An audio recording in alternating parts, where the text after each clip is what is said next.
Tá começando mais um pós-jogo aqui no Camisa 12. Muito obrigado a todos vocês que estão sempre ligados aqui no canal. Já sabe qual é o nosso ritual. Vai clicando em curtir. Se você não é inscrito ainda, inscreva-se agora. Para quem está chegando aqui agora, a gente está em obras.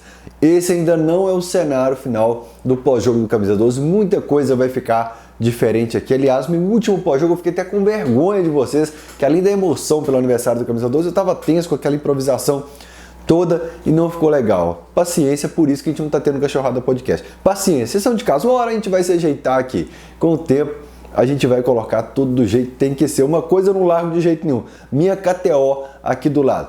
Uma dica para vocês, hein? Não faça como a Débora que falou comigo. Eu baixei o aplicativo da KTO. A KTO não tem aplicativo. Não faça isso. KTO pelo computador, pelo navegador ou pelo celular através do navegador. Tá ok? Entrou no navegador, fez o seu cadastro, utilize o cupom CAMISA12, camisa 12 no final. É um dos cupons mais utilizados no Brasil. Beijo, o link tá aqui na descrição do vídeo. Bora falar sobre Galo e Corinthians. Um amasso de bola, um baile pra cima do Corinthians. Se você não viu o jogo, você pega o 2-0, um golzinho até no final ali, você fala assim, foi apertada a vitória do Galo.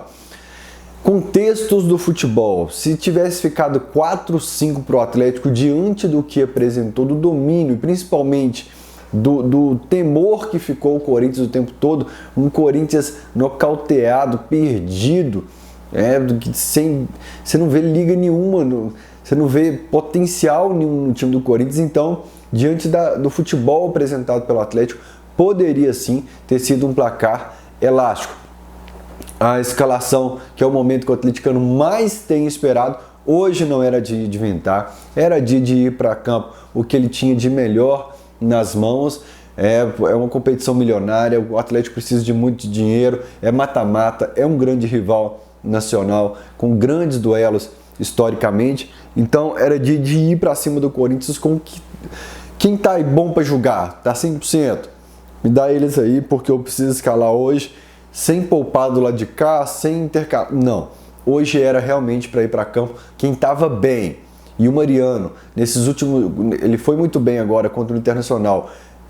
Não lembro se eu falei, acho que eu coloquei o Everson como melhor em campo, mas o Mariano entre os 3 melhores em campo, certamente. Você conseguia manter ele por mais um jogo, não ia desgastar, não ia cair o rendimento do Mariano, ficar por mais uma partida. A gente não podia ter o Fux no lugar do Mariano, porque era jogo em casa, a gente ia para cima, o Corinthians provavelmente viria um pouco mais recuado, então você tinha que aproveitar um pouco mais a ofensividade, a característica de lateral do Mariano, mesmo que isso não aconteça tanto na partida, e já a gente fala sobre isso.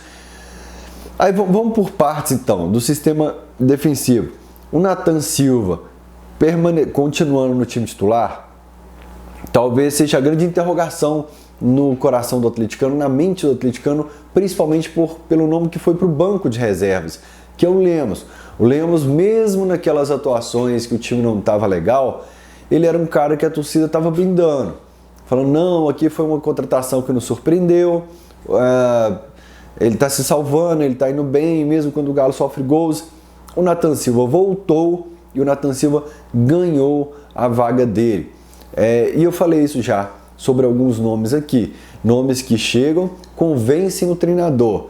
Às vezes tem suas diferenças como torcedor. Nathan Silva a gente sabe que o Atlético, grande parte da torcida atleticana tem suas diferenças. Eu sou da mesma opinião do Vitor Martins. Eu acho que potencializam demais a questão do Nathan Silva. É um cara que, na grande maioria das vezes, eu colocaria no time titular também. Não é aquele caos. O Vitor Martins explicou bem, não é o craque, não é o zagueirão que tipo você fala. É uma potencial venda do futebol europeu. Mas eu acho que a torcida bate muito no Nathan Silva injustamente em algumas situações, e não estou falando pela partida de hoje, viu gente? No Galo e Vasco, se eu não me engano, eu estava assistindo ali na Galocura, eu falei com o Luiz Felipe, estava assistindo do meu lado, eu falei assim, cara, eu acho que a torcida do Galo bate, e a opinião que eu poderia não falar com vocês aqui, que eu sei que muita gente fica brava, porque muita gente não gosta do Nathan. Eu tenho sempre essa opinião. O Nathan Silva é um cara que quando precisar utilizar, vai lá e coloca ele em campo. Enfim, motivos que podem ter, possibilidades que podem ter levado o Kudê a colocar ele no time titular. Primeiro, é a terceira vez que a zaga não sofre gols, terceira vez consecutiva. Cuiabá, Inter e Corinthians, com Nathan Silva e Gemerson em campo. Então, os números by Levir Coupe, os números podem ter convencido o Levir. Para a nova geração que assiste a gente aqui, o Levir Coupe chegou aqui e simplesmente colocou Tardelli e Ronaldinho. Tinha uma imagem do Tardelli e do Ronaldinho do banco de reserva e falou que quando eles começarem a me entregar números, eles vão para campo. Não importa se o que está no banco é melhor, ou se o que está no... Eu vou para quem está me entregando números, eu vou escalar o Galo aqui para quem está me entregando números. Aliás, ali começou a revolução do time que foi campeão da Copa do Brasil naquele ano, viu? Existe também a questão de análise de desempenho, pode ter sido... Gente, a semana está complicado para minha voz, desde o último pós-jogo. Pode ter sido uma sequência de adversários que a análise de desempenho entende que... tá muito difícil. Que a característica do Nathan Silva era ideal. Desculpa, gente. Eu quase faltei no Transporte. Que a característica do Nathan Silva era ideal para acompanhar determinado atacante. Lembrando, nós estamos colocando aqui possibilidades. Ou o Kudê falou, olha, o Lemos estava sendo extremamente útil, principalmente para fazer uma ligação direta, para fazer meus lançamentos. Agora está mais com a bola no pé e com a bola no pé. Com esse time, a bola no pé não é só dos zagueiros, não. Com esse time trabalhando mais pelo chão, pelo solo, eu entendo que o Nathan Silva é um cara que me atende mais. O que o Fael pensava? Eu imaginei que ele iria tirar o Gemerson e o Nathan Silva não para o jogo do Corinthians. Vamos voltar um pouquinho no tempo. Tava o Lemos e o Gemerson. O Lemos bem, como eu falei. E o Gemerson, às vezes, estava dando umas bobeirinhas em alguns lances ali. Voltou o Fux de lesão, eu imaginei que ficaria Fux e Lemos. Aliás, quase todo mundo. Isso é meio óbvio, assim, quase todo mundo imaginou essa situação, esse cenário.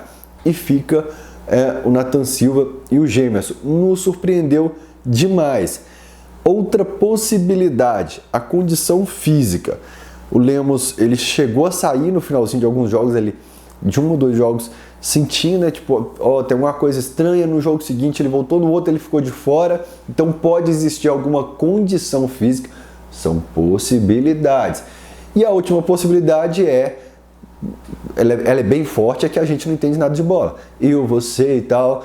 Então por que eu tô te assistindo, Fael? Porque vocês gostam de sentar aqui, tomar um cafezinho comigo, comer um queijinho. Queijinho que não é aquele que estão pagando aqui em Belo Horizonte, que tentaram pagar aí o pai do gordão do PC, não, viu? Queijinho é de mineirinho mesmo. Sentar e conversar. Esse papo com vocês é muito bom.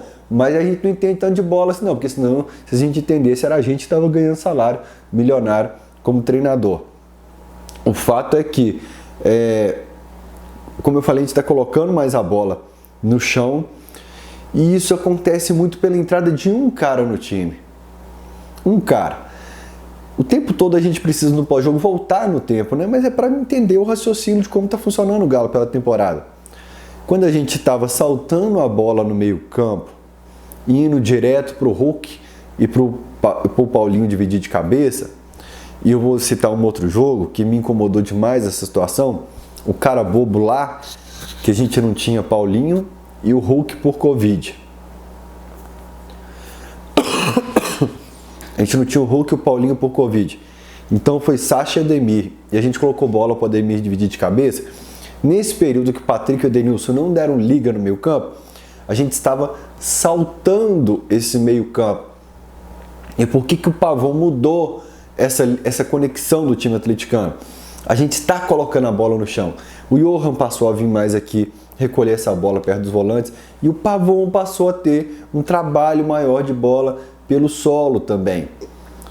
O Johan começou isso lá atrás, quando a gente começou a elogiar muito o Johan, falando, tá dando uma nova dinâmica, eu falava do eixo do corpo, falava, o Johan tá buscando mais o gol adversário. Nesse momento a gente começou a baixar a bola, não é baixar a bolinha de humildade não, a gente começou a baixar a bola, ela parou de ficar muito no ar, ela começou a namorar um pouco mais a grama e agora a gente começou a acionar o Pavon. E por que o Pavon é fundamental para esse esquema, principalmente até um cara voltado do departamento médico? Quem é ele?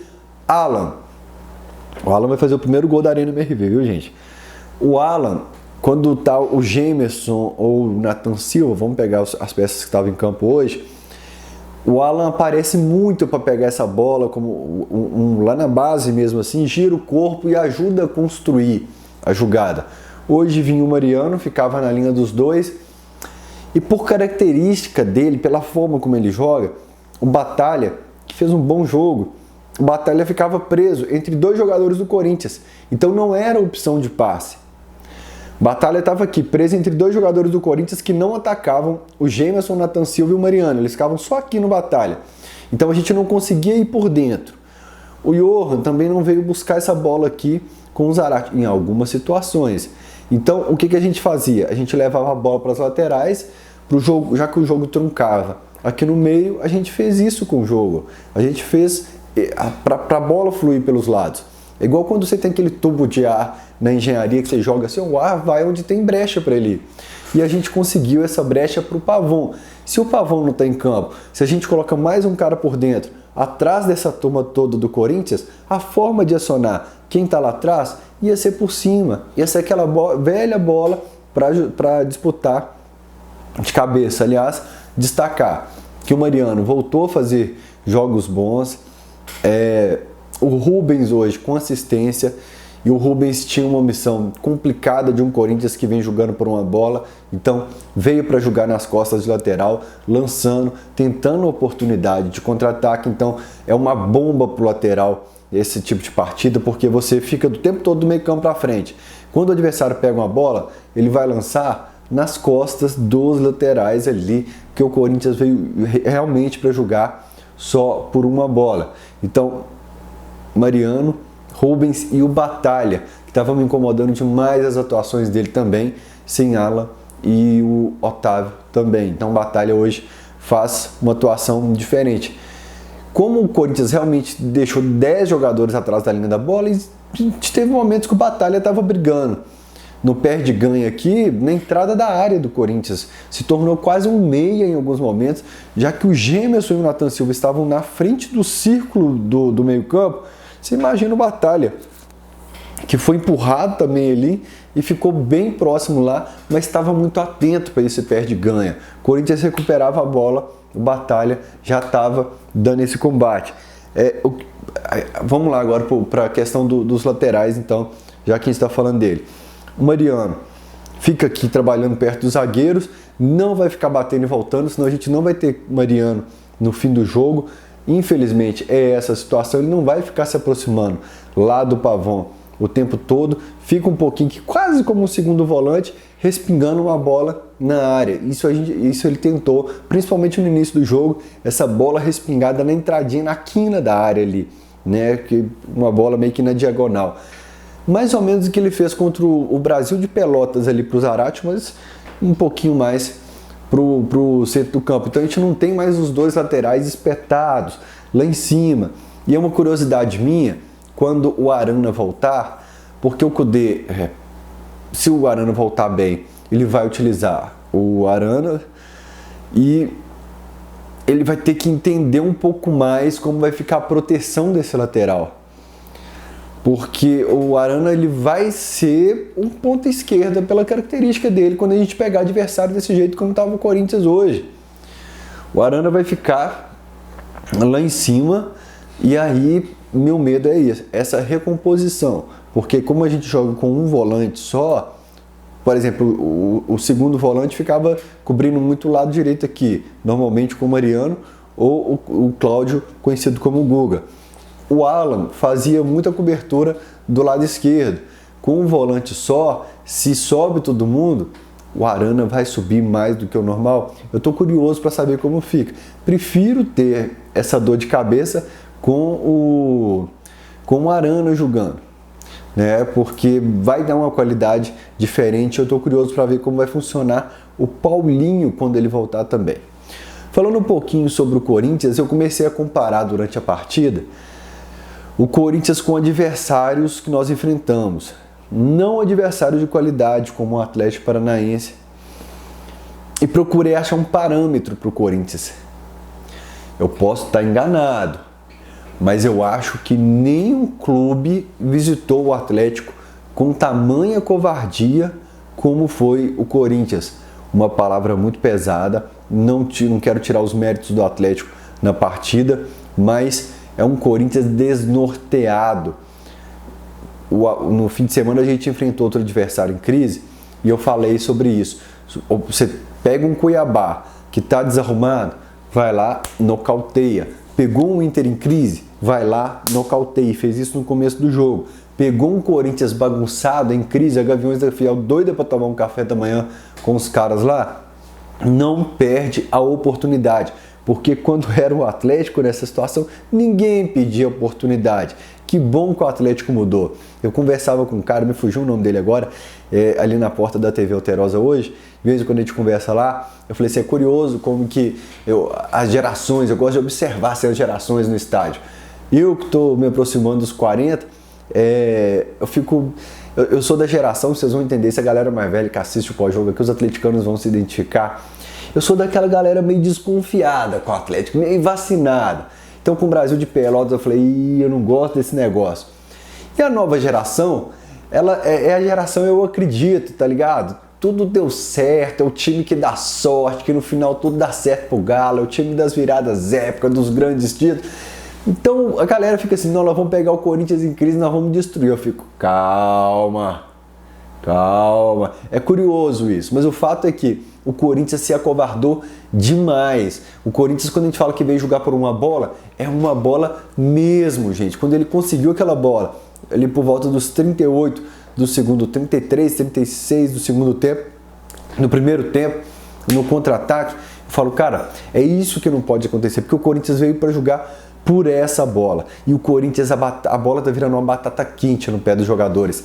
Algo um pouco parecido com o que a gente estava vivendo há alguns jogos, naquele período principalmente de turbulência na relação entre os dirigentes e o treinador, que aí respingou, ficou um clima esquisito dentro do campo e tal, e o Corinthians, cara, existe algo além. Eu acho que tem algo de administração do departamento de futebol e entra para dentro do vestiário. Meu amigo, se você não segura a crise, e a crise é como um vírus, ela entra para dentro do vestiário, acabou. Você pode ter treinador bom, você pode ter jogador bom, o seu caminho é a segunda divisão. Não estou falando que vai acontecer com o Corinthians, mas me impressionou como que o Corinthians está um time bagunçado. Mas o Galo tinha o domínio da partida sem incomodar o Cássio. Tinha aquele chutinho que era um Pedro de velho ali, fazia assim, aí eu pegava facinho aqui, teve um ou dois chutinhos bobos. Aí o Corinthians aos 25 minutos, olha, eu tenho quase certeza que foi por volta dos 25 minutos, o Corinthians ele chega com muito perigo, né, naquela bola que o Everson vai de perna ali e manda pra frente, foi por volta dos 25 minutos, deu uma vacinada no Galo. Aí o Galo baixou um pouco as linhas aqui e falou assim, ó, até a gente se organizar aqui, pra gente conseguir converter essa posse de bola, esse domínio do jogo, a gente vai ter que se replanejar aqui atrás, porque senão o Corinthians vai conseguir o objetivo dele de jogar por uma bolinha. Você estava apreensivo lá no Mineirão, que eu sei, mas é muito difícil, cara. Quando você pega o Brasil de Pelotas, que são 10 jogadores atrás da linha da bola o tempo todo, você já tem dificuldade? Imagina quando você pega um time de Série A que vai fazer isso com mais qualidade. Então dificultou demais para o Atlético converter essa posse de bola em finalização. Rondou a área do Cássio, mas não bombardeou o gol do Cássio, né? E já que eu falei ali sobre acionar contra-ataque e tal, eu vou desabafar um negócio aqui que eu penso a respeito desse cara. O Roger Guedes foi um cara que a torcida do Galo pediu demais aqui, foi intenso aquele período assim, ele falha primeira rodada contra o Vasco no Campeonato Brasileiro de 2018, vai bem na Copa do Brasil, emplaca e faz uma série de jogos bons até o Ceará, quando ele vai embora. Aliás, infelizmente, a última vez que a gente viu o Blanco também bem, jogando com a camisa do Galo, e ele ainda estava num período muito bem. E ele começou a fazer algo que eu tenho arrepio, cara, eu não suporto, que é o cara jogando com a torcida, sabe? Posta uma bandeirinha do Brasil, posta uma aviãozinha, posta assistindo o jogo do Galo, e tem gente que faz isso muito bem, para a torcida pressionar o dirigente, aí atrás, a dar uma valorização legal, a atender a demanda. Infelizmente a gente cai nisso muito fácil, historicamente a gente cai nisso muito fácil. Então, já quem estava enfrentando o Roger Guedes, eu queria desabafar sobre isso, sobre como a gente valorizou o Roger Guedes caindo nessas ciladas. Turma, agora falar para vocês sobre a Online, a sua loja de material esportivo em Belo Horizonte. Bola para sua competição, troféu para sua competição, a competição de vôlei tem também, é handball tem também, é basquete, é motocross, tem material para todo mundo que pratica atividade esportiva, rede para o seu gol e o mais importante, é o melhor preço do Brasil. Colete dupla face de qualidade para sua pelada, lá também tem. Bolsa de material esportivo, bolsa de massagista com preço que você não encontra em lugar nenhum. Faça o seguinte, chama o Online lá no Instagram, deixe seu telefone que eles entram em contato. O link está na descrição do vídeo aqui, mas eu já falo para você que o Instagram é o Online BH. O telefone 319 2007 3562. Você que tem time amador, você que conhece algum lojista do interior, manda procurar no link. Nem torcer pro Galo, não fala assim, ó, tem um camarada que eu assisto no YouTube que tá falando de material esportivo barato aqui para a loja do interior, vai lá, indica para ele. Falar agora sobre os gols atleticanos e, em alguns casos, os gols perdidos também. Não é coincidência o Paulinho estar finalizando tantas vezes perto da trave, cara a cara com o goleiro, perdendo ou balançando o barbante. Por quê? Time que vai enfrentar o Atlético coloca marcação individual no Hulk, coloca marcação dupla no Hulk, e a gente já falou, isso vai abrir espaço para quem está chegando. Vai abrir espaço sempre. O time que colocar marcação dupla no Hulk, ele vai deixar o Johan carregar a bola da intermediária até a entrada da área para finalizar. Isso tem acontecido sempre.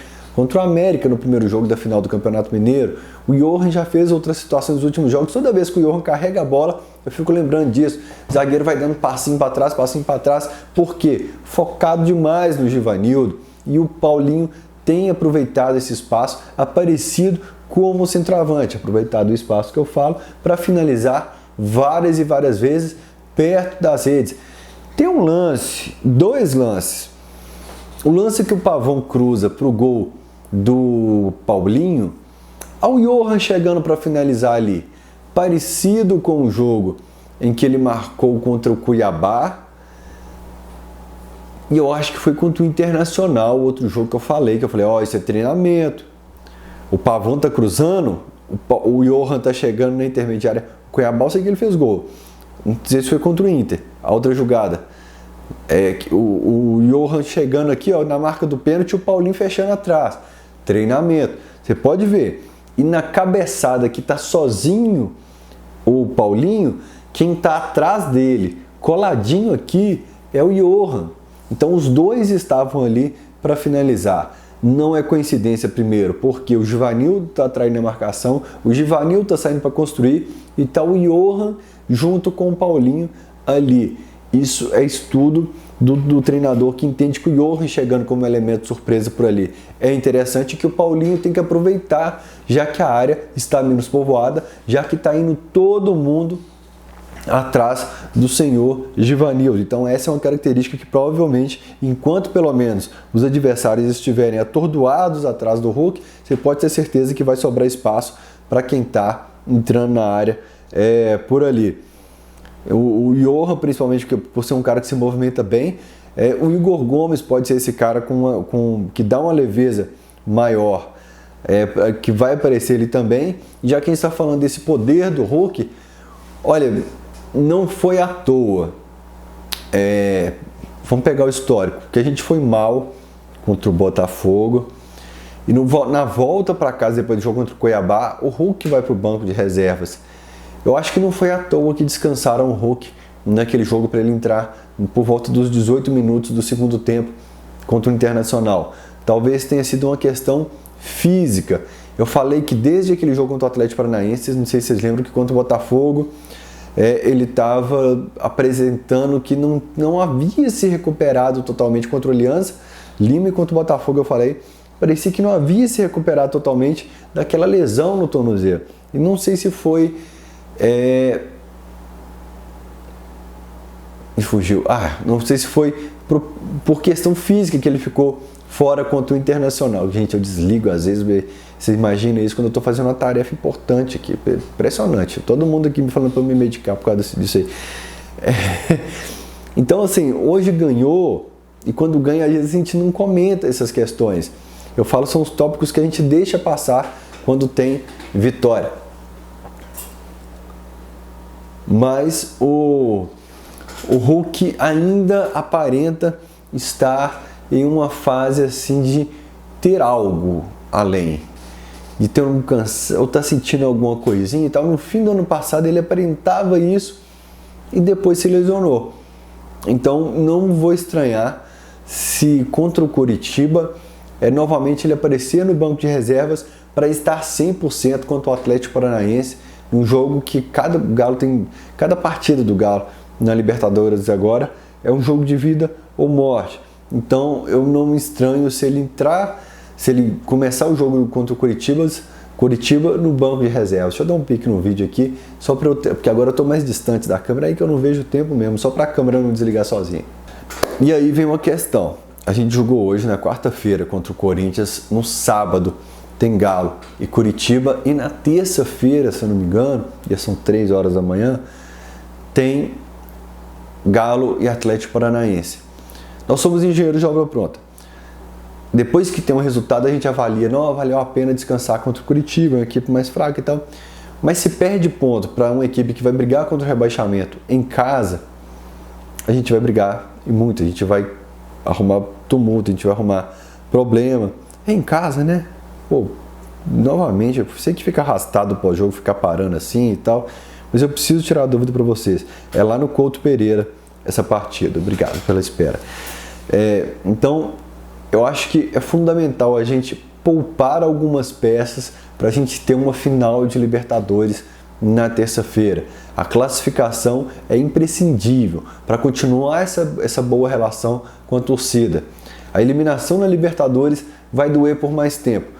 Se houver um tropeço como um empate contra o Coritiba lá no Couto Pereira, dói 48 horas e depois você supera e vai para o próximo jogo do Campeonato Brasileiro. Se houver, pode ser que a gente poupe algumas peças, vai lá e ganhe do Coritiba. A gente tem banco de reserva, a gente tem time para isso. A gente tem peças ali que podem substituir a altura. Mas se for necessário, dentro da avaliação que eles têm internamente, que precisa descansar alguns nomes contra o Coritiba para ter um time completo na Copa Libertadores da América, eu sou do cara que apoia para que isso aconteça. Pense com esse raciocínio, que a derrota, o empate no Campeonato Brasileiro, a gente vai superar com 48 horas, mas a eliminação precoce na Copa Libertadores da América, ela vai ter um reflexo maior. E o calendário, como o Cudê previu lá contra o Libertad, ele está cada vez se afunilando e sendo mais intenso para a gente. Bom, queria parabenizar a participação da torcida no Mineirão, foi fantástica. Teve momentos de explosão, de cantar o estádio toda a música ali muito alta e tal, que foi fantástico. Parabenizar o movimento da Velha Brigada. Fugiu o nome do namorado da minha amiga Isabela lá do Camisa 13, mas ele estava ali com bandeirão e tal, a bateria emprestada para a loucura. Hoje foi o último jogo de punição, se não me engano. Na próxima a bateria está de volta ali, então parabéns para a torcida. E fica a lição da Copa do Brasil de 2022. Nós tivemos 2 atuações contra o Flamengo em casa, no Mineirão, onde o Galo está muito forte, que eu falei assim, a gente não vai tomar 2-0 para o Flamengo no Maracanã. E veio um Galo irreconhecível naquele jogo. Foi 2-0 para o Flamengo, mas poderia ter sido muito mais diante de uma atuação apagada do Atlético. O Atlético não entrou em campo no Maracanã. Então a gente não pode ter tirado ali 25 litros de leite hoje e chutar o balde no próximo encontro, no final de maio, contra o Corinthians. Cabeça no lugar, que a gente tenha um time inteiro para essa partida de volta, que a gente saiba administrar, se for preciso em alguns momentos baixar as linhas, mas não ficar na retranca o tempo todo. O Kudê quer protagonismo lá, segundo ele, na coletiva, nem sempre segue a coletiva, às vezes é só para tipo, não vamos baixar a bola e tal, vamos para cima do Corinthians, e que o Corinthians esteja em crise até lá, quem sabe até o Lucha já não esteja mais no cargo até lá. Mas fica de lição aquele confronto contra o Flamengo em 2022. Beijo no coração de todos vocês. Turma, desculpa mesmo, cara. Eu queria estar com o cenário pronto, tá dando mais dor de cabeça do que eu pensei. Meus pais estão aqui, eu tô em reforma na casa e tal. Enfim, eu sei que vocês entendem que vocês são de casa. Obrigado pelo carinho depois do jogo, principalmente, onde a gente atendi bastante torcedor lá tirando foto. A gente se encontra por aí. Grande abraço. Tchau.